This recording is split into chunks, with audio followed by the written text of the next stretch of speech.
Na mtazamaji, tusalie huko Wajir, ambapo kaunti ya Wajir ama ukipenda kaunti nambari 008 iliyo kwenye eneo kame la kaskazini mashariki mwa nchi ndio kaunti ya 3 kubwa zaidi kwa kuzingatia eneo la ardhi. Kaunti hiyo ni kitovu kikuu cha kibiashara na uchukuzi, ikiunganisha nchi hii na Somalia na Ethiopia. Itakuwa kaunti ya kwanza katika eneo la kaskazini mwa nchi kuandaa sherehe za sikukuu ya Madaraka. Haya ni maelezo tu mafupi kuhusu eneo hilo. Tizama. Kaunti ya Wajir ni eneo kubwa la takriban kilomita 56,773 mraba. Kulingana na sensa ya watu na nyumba ya mwaka 2019, eneo hili lina idadi ya watu 1,781,663. Idadi kubwa ya wakazi ni wa jamii ya Somalia, huku koo za Degodia, Ugaden na Ajuran zikishamiri. Uchumi wa eneo hili hutegemea zaidi ufugaji, hasa wa ngamia, ng'ombe na mbuzi. Likiwa eneo hili lilogatuliwa, serikali ya kaunti ya Wajir inaongozwa na gavana Ahmed Abdullahi. Asasi ya uratibu sheria, ambayo ni bunge la kaunti hiyo, ina wanachama 30 na 15 maalum. Bungeni, Abbas Sheikh Mohamed ndiye seneta, na Fatma Abdi Jehu akiwa mwakilishi mwanamke katika bunge la taifa.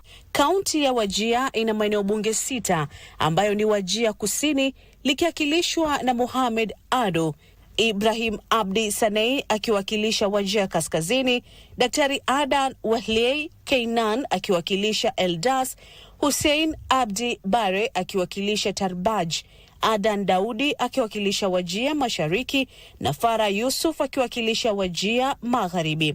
Hassan Abdi anaelezea maana ya neno Wajir. Kaunti ya Wajir ni lugha ya Borna, maana yake ni mkuje pamoja, tusherekee pamoja. So Kiborna, Wajir, ukisikia Kiborna ni kuja pamoja.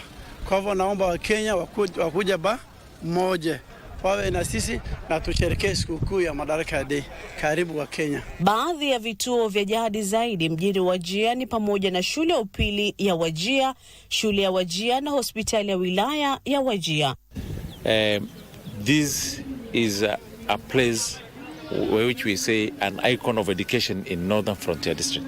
Most of the senior people in the government, most of those people, old people who are educated, came from here.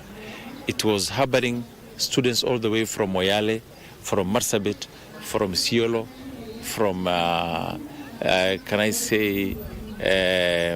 Tana River. They were all coming from Garissa, from Mandera. They were all studying here in Wajir Primary School. Kuna kisima cha kina kifupi cha Orahei ambako wafugaji walikuwa wakiwapeleka mifugo yao kuwanywesha maji. There are a lot of things which took place. And the history, where there was a place called, when we were children, we were told there's a place called, a plain called Qorehi by that time. But you know, there are only two main roads which was used. The one coming from Garissa, heading to Mandera, and the other one coming from, going to the west side, which is Moyale. Those are the three. But now already there are so many places, so many, tarmac road, even up to the sub-counties. Mwaka huu kwa mara ya kwanza katika historia ya sikukuu za kitaifa humu nchini, kaunti hiyo itaandaa sherehe za sikukuu ya Madaraka. This event happening in Wajir, which is in the northern part of the country, is significant. Significant in the sense that it's happening for the first time, but also it's opening up the north, a region that has been known to be problematic with matters security. The projects amount to a staggering 2.38 billion Kenya shillings, and that's just one constituency.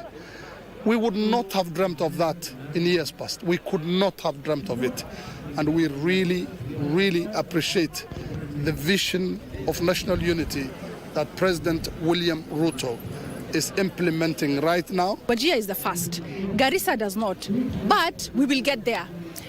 Wajir being the first is that Wajir has been given a head start in terms of development, in terms of job creation.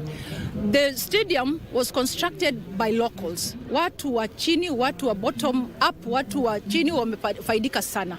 They've gotten jobs because for us, is to put money in pockets of those people at the bottom of the pyramid. And that is what we have experienced here.